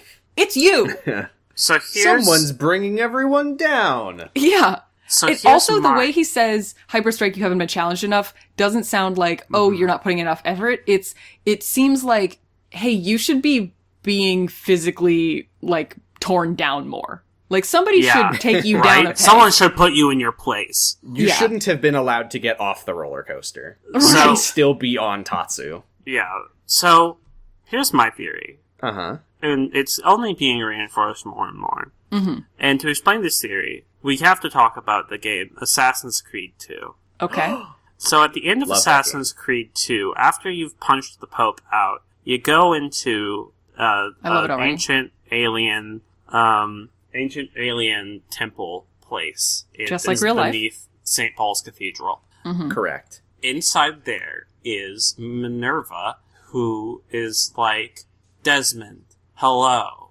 But you're not Desmond. Who is Desmond? Yeah, he's like, Desmond. Who is Desmond? And she's like, shut up. That was the biggest, like, brain explosion of my entire teenage life. We've been making it... So I've been streaming the Assassin's Creed series for a while in PGOT chat. And Jordan said something pretty early where it was about how funny it was that... at the end of the last game in Ezio's trilogy, Revelations, Ezio's like, Desmond, I don't know who you are, but I know you're watching. So, Ezio's been operating for all this time under the, like, knowing that there's some fucking Desmond out there. Desmond's been watching him fuck, and he knows it. Yeah. And that's just so funny. But anyway, so Minerva is not talking to Ezio. Minerva is talking through Ezio in the past to talk to Desmond in the future. I think that the diffuser has been given knowledge about our podcast in the year 2020. And he is using this show in the past to psychically attack us in the present. And that's why he acts the way he does. But it's because he's a cop. Is he jealous of the attention and love that we put on Hyperstrike, and that's why he says someone should take him down a peg? Yeah, exactly. Like, for example. He's not, he doesn't want it for himself. He's just angry and vindictive at this point. Did you like how the diffuser reads all three of the points out loud and only stops to talk about the ones that aren't about him? Yes. Yes. Also, I think when he says, like, the diffuser is quick to seize control, I think he's like, yep. But no, there's no time to percolate. And, it's very funny to me that there's 3 points. One is that the diffuser is bad, and then the others are criticisms of Whip Snap and Hyperstrike, both of which are from the diffuser, implying that everybody else was just criticizing the diffuser. Mm-hmm. Yeah. Everyone said something like he's too fucking bossy. Hyperstrike has a great talking head where it just shows his maturity and his big brainedness. I love it so much. He's like, yeah, I think that there's a line between stepping up and being a jerk. And I think the diffuser has trouble with that line sometimes. And it's just such a fucking diplomatic, like, mwah, perfect line. It's a thin blue line between stepping up and being a piece of shit. It's Sonic's taint. Every vote against the diffuser is a vote for anarchy. Yeah. There's a talking head of Basura when they're told this elimination time where she's like, I think it's going to be the diffuser because honestly, he's just a bully. Yeah. Like, I was it's so weird that Basura is the only person to just like straight up like say that about the like even Limelight when she criticized him was just like, I don't think Batman is that loud or whatever the fuck. Like, yeah, Basura is the only person to just fucking say it, and the whole episode is about how she's not assertive enough. Yeah. Yeah. She is seeing with clear eyes. We don't have time to consider all of that. We've got a Basura to eliminate. Oh yeah, it sucks. They all go up to the roof. And we have got to the part in the show where it's crystallized that having them have assigned podiums is beginning to present a problem. It looks really awkward. It's so funny. It's really, really uncomfortable. So we started with 10 people, and I will list out the podiums as they go from left to right. We have Parthenon, Hyperstrike, the Diffuser, Hygiena, Whipsnap, blank, blank, Basura, blank, blank. It looks so bad. Do you think that's why she got eliminated? Yes. Just for the symmetry of it? Yes. Sorry, we didn't realize that it was going to end up this way, and it just looks kind of weird. Sorry, Basura. Like, Whipsnap also failed to help that woman, but they were just like, whatever, just don't put it in the episode. Just, we gotta get rid of her. The narrative against her was completely constructed, so I believe that this is just so they could balance out the red boxes. Parthenon also, as they go into elimination, has a voiceover where he goes, I'm confident. I did King, win challenge. Like the past 2 weeks, he's been like, anybody could go, you never know. And this week he's like, it's not me. He's really good. He is. He's absolutely correct. I want him to win, is the thing. Yeah. I think we really liked Basura early on. She kind of stopped standing out to me after that. They stopped giving her time, too. I think they stopped giving her airtime. Yeah, it's impossible to know what's performance and what's editing. Yeah, but like Whipsnap, too, is just... My prediction without seeing anything of the next episode is that Whipsnap is next, just because we've seen so little of her. Yeah. All I was going to say is that I think Parthenon and Hyperstrike are real standouts for me. Yeah. They're good boys. Basura still and rocks, Hygiena. and she's the champion of my heart. But yeah, the show has not given her a lot in these last episodes. So they go to the roof, and Stan says, "You completed the group mission, but the woman searching for her lost child should have taken priority over finding your own personal belongings."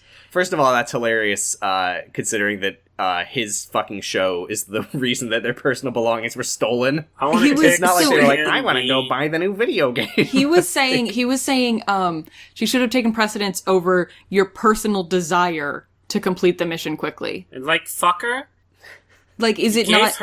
You gave her 10 seconds. She was putting on pants. Also, for the 100th time, why are we always putting, like, minor community service tasks that a security guard could have taken care of? Or nothing because the kid was fine and didn't exist? If the superheroes get compromised... There's than less fighting supervillains and keeping your secret identity secret, which I thought was the most important thing. Yeah, because that allows you to do like larger, more important crime fighting stuff. Yeah, but I guess what's really important is emotionally supporting a woman who is 5 seconds away from getting a call that her daughter is fine. Yes. The confusing, annoying part to me is that Stan is like, doing this task was not. Like, doing this task quickly was not important. What was important was helping the woman, and you would eventually find the courier. Stan, you rewarded the person who did it quickly. Right. You rewarded the person who did it quickly, and in theory, in premise, if they didn't do it quickly, all of their superhero secret identities would be in the hands of Dr. Dark. Right. Is that okay? If you really think about it, Parthenon has, like, single-handedly completed the past 2 challenges. Yeah, basically. I mean, credit to Basura. She rode the roller coaster. She like did 10 ride the roller times. coaster, She did. but yeah, yes, She did a lot. Parthenon Trust clinched both of them. Yeah. But believe me, I will give credit to Basura where I can give it. Okay, Stan. I do. so they each get their compliments and negative things. Parthenon did great and won the challenge. Incredible that Parthenon gets chastised. But what happens in the lair stays in the lair. Because he told the women, he was like, I need a disguise. Our lair got ransacked. Like, because what? They were going to go through the police records to see what properties got ransacked in the last couple of days to find the location of the secret lair? Like, he doesn't say our lair at 168 whatever the fuck avenue. Pittsburgh Road. Shit. Yeah. 111 Funny Street. 555 Funny Man. So he criticizes Hygiena for your compulsion to stay clean distracted you from the mission. Apartment 2 Stan's Dick is Big Ave. Unit 69. And then whatever you just said? So Stan tells Hygiena that her compulsion to stay clean distracted her from the mission. Yeah, caused her to fall behind, so time is important. Hey, Basura, you piece of shit. Why'd you He bow tells out? Basura, and this was interesting to me, he says, I've been telling you for weeks that you have to be more assertive. First of all, this has never happened. Second of all, weeks? They've been here for weeks? Every week is a week. Every week is a conscious week. Jesus, if that's true. What? So... It's not. The way the episodes are set up is that basically each episode takes place basically over 2 days most of the time, and they get to go to sleep once or usually once a week they get to sleep. Yeah, and so they do the elimination, and then the next episode picks up immediately after the elimination. Weeks, maybe the show started on a Saturday and now it's Tuesday. Do you think this is off topic? Do you think it's possible that the reason that in season 1 they would almost always get their missions like when they were in the kitchen looking at a big bowl of raw potatoes? Do you think that the reason that we haven't seen the kitchen a single time this season, besides when Hygiena was like straightening it up, is because they don't want us to know that they aren't feeding them this time? Ooh. Yeah. Then there wouldn't be any big plates of raw potatoes. The reward next week will be an apple that you get to share with your choice of one other contestant. But you do have to. But you can't use your hands. Is the problem? By the way, when Stan says that Basura has not been assertive enough, he shows clips of the roller coaster thing, which is really something considering that, if anything, wasn't she being assertive by saying, like, Parthenon, can you take over? I need a break. She wasn't being assertive because she didn't say, I'm going to run immediately after getting off the roller coaster. You didn't assert yourself into the sky at 50 miles per hour with over 9 Gs of rotating torque. I don't know how roller coasters work. He just fucking says shit, and we have to pretend that it means symbolically what he's trying to say it means. It's the same thing as Mr. Mitzvah had to face his fears with the bees. It's like, no, he just had to eat a bee to satisfy Stan.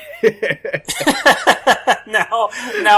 Okay. By the way, in Mindsets, please. Actually, I'll do a little rundown of stuff that we've missed on the feedback lounge later. Because we need to fucking we are 1 hour and 45 minutes into this recording. Well, with the amount of stuff that's getting cut, we're probably like an hour and 10 minutes into the episode. Are you saying my bagpipe solo is getting cut?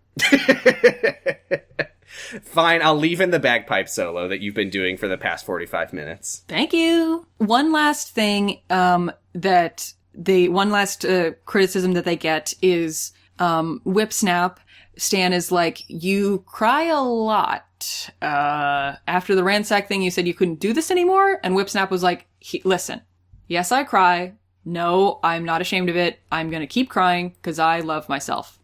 And that was just a lot of emotion, but good for her for standing up for herself. I thought that's the strongest moment she's had, is just being like, yes, I'm a very emotional person and I cry very easily and I'm not about to stop because that's who I am. And I was like, holy shit. Good for you, Whip Snap. Yeah. Yeah. So the bottom three. It's the bottom three. There's one more thing, which was Diffuser. Yeah, he has says, no criticism for the Diffuser. Moving on. Diffuser is like, you talk, you tend to take charge a little too much, but you did show courage for talking about the others. What? What? It wasn't hard for him. He commends him for his courage criticizing everybody else. Yeah, not like that piece of fucking In shit mindset who... In a potentially anonymous form. The courage. You know what pisses me off the most about this whole thing? He doesn't say a fucking word about Hyperstrike. God damn it. God damn it. Hyperstrike's just standing there like, my flips. Did you like my flips, sir? And he's just like, anyway, moving on. Anyway, he showed creativity and energy. Anyway, and moving Praise on. Hyperstrike! Yeah, so the bottom three are Basura, we got Diffuser. And who was... It was Hygiena. Yeah. Yeah, which was kind of out of left field I had to for me. backspace Whip Snap. I wrote Whip Snap because I was just like, it's obviously going to be Whip Snap. No, it's Hygiena. Hygiena. I was like, wait, why? Did you hear, the 100 times Hygiena retch.wav? Anyway. I guess so. So they get to rebut. When Diffuser was on the chopping block, I got that old school Justin Bieber song, That Should Be Me, stuck in my head, but with That Should Be You about Diffuser. Do we need to talk about the rebuttals? They're always the same thing. It's like, hey, I make mistakes. I'm gonna try to do my best. Please I will don't say, tell me, Stan. Diffusers is like, sir, I have spent my whole life trying to emulate the heroes that you created. Mm-hmm. And once again, all cops is fucking LARPers. They LARP cops, they LARP superheroes, they LARP Batman. That's all they fucking do. Anyway, he also is like doing like some hardcore weaseling where he's like, I realize that at times I may appear overbearing. At times. He says appear. That's such a big thing too, because it's like, it's not that I am overbearing, it's that other people might feel that I'm overbearing. Look, I'm sorry you were offended. Yeah. I'm sorry that these fucking snowflakes are offended. Hygiena is like, I am working hard every day to be the hero of everyone in the... Like, she gives, like, the biggest speech I've ever seen at one of these moments. She really brings it the fuck out. And I assume they then edited out Stan going like, Jesus, calm down. You weren't really up for it. We just needed 3 people. I think Hygiena here gives the speech that Miss Limelight thought she was giving, like last week. So Basura gets eliminated instead of the Diffuser. Terrible show. For being laid back. Here's powers, yeah. Give us Basura's powers. She can communicate with insects. Yeah! According to Stan. I love it. I mean, I like it if she came up with that, but it really doesn't sound like she did. Yeah, maybe. I don't know. Whatever. And then she can use magic to transform trash into weapons. That's Fuck yeah. sick as hell. I can too, by chucking a tin can at somebody's head. By grabbing a heavy garbage bag and swinging it around. Like taking a bottle and using my magic fist to hit it against a wall. Ah, look at this used syringe. Yeah. I can fashion this into a used syringe. So, is that her last power? Yep, that's all. Oh, wow. No super strength of flight. Anyway. Good for her. Speaking of used syringe, we get a nefarious clip of Dr. Dark. Before that, actually, just to wrap up the episode. So Stan says, the generic thing. He's like, it's been hard, but it's only gonna get harder from here. Yeah, shut up. And so go get some rest. And then they walk back inside, and Bee Sting is there, and she cuts all their heads off with a sword. She does do that. It's horrifying. Did you guys like? Did you like my Viagra joke? Oh, I didn't hear it. You might have cut repeat out. It? I said, you said it's been hard, but it's only getting harder from here. And I said, this Stan after his first Viagra. Hey! It's good to talk about a person who's past his penis. Okay. So he also tells that's Diffuser, a little blue for us, don't you think? A little blue pill. So speaking of Stan's penis, Dr. Dark finds Stan's cum on his pencil. It's clearly a pen. Stan also tells Diffuser... This is the pencil that Stan used in the bathroom when he was looking at Erin Esurance. Oh. Anyway, yeah, end of episode. So That's it. Just to be clear, he says that he's like in a fake lab, and he's like, I have extracted Stan Lee's DNA from this pencil. Uh-huh. So what is he gonna do with that? Is he gonna fucking clone Stan? Stop calling Dark it a Stan. pencil. So Evil Stan. he appears Stan to be B. Wait. He appears to be standing in front of a surgical slab with a person on it covered in a black sheet. I did What? not notice that. So I think he's gonna make a clone of Stan Lee. I think he's gonna clone Stan. Dark Lee. Dark Lee. A mirror Your through evil Stan Lee. through a mirror, Dark Lee. You're pernicious Stan Lee. Okay, I don't like. I'm looking again. It doesn't look. Maybe there's a person under it, but it's definitely like a Pictures of Stan. a surgical table or something, or maybe This he's is just the- a short king.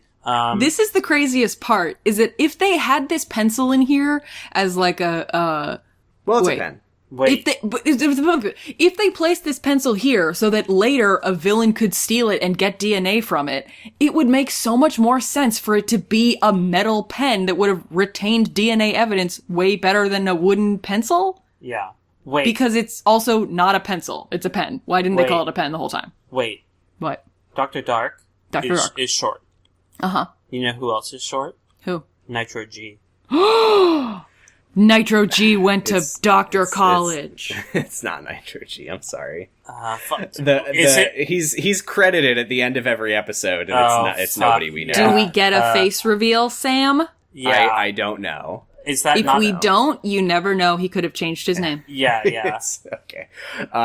So that's the episode. I do want to do a little Feedbacks Lounge roundup. So first we'll start Can we with do that Basura. next episode, please? Would also like to say that Basura's elimination outfit is really cute. Yeah, she looks super cute. Anyway, can we do the next episode, maybe? Huh? Can we maybe do Feedbacks Lounge next episode? Well, Oh, at because least- next at episode least- we're not going to for 2 hours about the show? At least we need to talk about Basura's Feedbacks Lounge. Okay, let's talk about Basura's Feedbacks Lounge. Because I have some notes here. Feedbacks Lounge. Feedback asks Basura, or Asia, about the elimination. It's Feedbacks Lounge Live with feedback and nobody else. Basura. Special guest, Erin Esurance. So, And your host, Feedback. Erin, so Feedback asks her about the elimination, and she gives us some very interesting fun facts. While she says that she was frustrated because while she was getting the disguise together, she saw the guy with the stolen items and could tell it was him because he was so, like, obviously part of the show. Oh. But the rules of the challenge were to get a disguise and do the handoff and not apprehend him. So she just had to be like, well, back to asking people for pants. Damn. This show sucks shit. She should have gone up to him and been like, can I borrow your shoes? And when he said no, she should have been like, I need ears. Do you have any? She didn't know that. Can I have Yeah. yours? Yeah, she didn't know it yet. She didn't know it yet, but imagine if she had. That would have been I cool. mean, it was a pretty obvious... Anyone could have guessed that was the code phrase. That's Yeah. the problem with it. I'm just saying it all the time. Feedback asks her, is there anyone that you think should have been eliminated instead of you? And she says, the diffuser. Yeah. And I quote, Yeah. because he was already a hero before he even came here. He's taken guns away from bad guys. He's made prostitutes change their line of work. He's saved so many people's lives. And I don't think he needs this platform to immortalize him because he's already going to be immortalized by his friends and his family and his community. Oh. Basura, you're canceled. Basura heel turn. No, I mean, she was being diplomatic. Yeah, no, He Also, already this was gets to LARP as a 2007 superhero when, every time. because people like, A lot of people, myself included, still thought that cops were good. yeah. No, yeah, of course. I would not have, I was 11, but also I would not have. I don't fault her for saying this, No, but it's no. also like if you twist it in our like internet poison cynical leftist version Which of we love to do. Yes. yeah, like That's the point of this show. he already gets to be the thing that this show lets you be, which Yeah, is a person that running power. around pretending to be badass and yelling at people. Yeah. Yeah. I agree. I have Every day. one last thing from her lounge interview. There, a lot of it was just pretty whatever. But here's another tidbit. She says that the night of the ransacking, she couldn't sleep because the villain was Dr. Dark, a nighttime themed villain, and she was terrified that there would be like a surprise, like, wake up, superheroes, you're under attack. This show sucks. good evening, Super Zeros. That makes a lot of sense. It's fucked up. Let's do a few questions. We got too many to do all of them. No, I think we need to accept that we're not going to be able to answer all of our questions. Thank you, everyone. Now, I think you're making excuses because there's a question you don't want to read. Is it this one from my brother at Bradpus Rex? What if Dr. Dark used a growth ray on Erin Esurance and turned her over 100 feet tall and then she stepped on you? You should talk about the podcast. And then someone can draw it too? No reason. It'd just be really funny. Haha. Yeah, that's the that one. That does sound funny. So, Dr. B. fun. Dandy asks, we all know the Diffuser is a real cop along with being a superhero cop, making him the worst dude on the show who's not named Stanley. If any of the other superheroes were their gimmick in real life, who would be the best person, and would there be a new worst person? Also, Erin Esurance can get it. Oh, fuck yeah. I think Mr. Mitzvah... Well...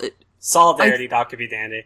I don't know that Mr. Mitzvah would actually prevent any child murders. I mean, he is his gimmick in real life. Yeah, he's just a rich... I mean, most of them are. A rich So he's Jewish the quote-unquote man. new worst person. Hyperstrike would be the best. Hyperstrike is his They thing. all are. They're all their gimmicks. Okay, but If Basura was her so- real gimmick in real life, where she could transform trash into things with magic, that would be fucking cool. I mean, she does, though. She transforms I mean, she trash transforms trash art. into an amazing costume using the magic of costume design. And then they make one that's worse. And then they make one that's worth and say, hey, fucking wear it, stupid. But yeah, I think it would be Hyperstrike. Because the world would be a better place if we had people to explode giant monsters that attack our cities. Parthenon would need to be taxed very heavily, though, if he became his real... No. If his thing became real. Gas Mask Luminary Wait, asks. no, I wanna acknowledge this question, but I don't think I can answer it satisfactorily because I'm very uncomfortable with the idea of shipping real people. Okay. We literally I'm did also this last season, uncomfortable with but the okay. idea, but I am very comfortable with getting mad about Tumblr. That's true. Okay, let's go for it. And Having I been did on definitely Tumblr do for, this like, before, 5 but years. like when I do not advocate shipping real people, just to be... No, none of us do. no. Imagine if the show had come out in the height of Tumblr activity. Who do you think would have been the fan favorite, i.e. have the most kins, and what ship would be the most popular? Bonus points for ship name given. It would be either Parthenon or Hyperstrike because they're cinnamon rolls and I mean, the most popular ship probably would be Parthenon and Hyperstrike. Probably Parthenon and Hyperstrike. And then it would- some cursed crossover of Basura and Parthenon. Parthenon Like, and she'll change him. Zestial. Who? I don't know, fucking Supernatural or whatever. I ship Parthenon with the cast of Supernatural. Oh my gosh. Castiel? Is that it? Yeah, it's Castiel. Okay. I think Omegaverse. I think we cut it here. Unfortunately, I am extremely hungry and extremely tired, and we have too many questions. Wasn't there a question last week about what kind of superhero would you be? Yeah, It was what would your costume be like, and I don't have an answer for that. I'm sorry. I would be I one will- that exposes my wrist. If you did your homework, please feel free to answer. I thought would about it, and I be- don't have an answer for It that. would be a costume that exposes my wrists so I can squirt yogurt out of them. That question was from the Heavenator, for the record. Yes. My costume would be pre-makeover would be the Animal Crossing New Horizons frog costume, where it's just the big green suit and the rubber head thing that looks like a frog's head. Yeah, those And exist then- in real life. Yeah. Oh, that's true. But anyway, after the makeover, it would be that, except they would change my headpiece into a weird headband with eyeballs on it, and I would not have any pants anymore. That would just like cut off like bikini bottoms.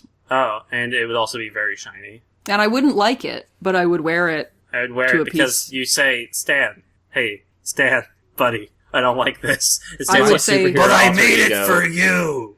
Yeah. My superhero alter ego of Sammy State Farm would just look like Erin Esurance, but I would just have like a fucking dumpster ass. Hey, and you're wearing khakis. Would you have a cleavage window for your butt? Yes. Ooh, I love it. yeah. So I think that's a high- I have a a cleavage window for my wrists, out of which I squirt thick, You squirt your delicious go-gurt. Wait, is that what those is that what those like long Oh, yeah, underwear like- with the butt flap, is that a cleavage window for the butt? Yeah. Well, I mean- usually cleavage windows don't have button flaps on them. That's the Usually problem. hole isn't included in the cleavage. Okay, let's wrap this That's up, shall that's we? actually, I can squirt cleavage out of my chest. Okay, let's wrap this up. Squirt cleavage say out of my something chest? about No, squirt yogurt out of my chest. You can find me on Twitter at PausyStress. You can listen to my podcast, Jergin It, about the secret life of the American teenager at secretlifepod.com. We have also officially announced our next podcast that my brother and I will be doing called Kyle XY. It's with a question mark. Oh. And it's spelled like WHY. Get it? Kyle XY? And that's how you have to say it. Yeah, you have to say Why? it because otherwise people won't get it because it's the name of the show. Giga, how do we find you? I'm Gigalithic. I'm Gigalithic. And I'm on Twitter at Gigalithic. And you can find me in the credits of a game called Paradise Killer out on the Switch and Steam now. Woo. Buy it, play the game, listen to the fun music, and have a great time because it's an incredibly good game that everyone likes. Nice. I'm Val Flight Cub. You can find me on Twitter at FlightCub.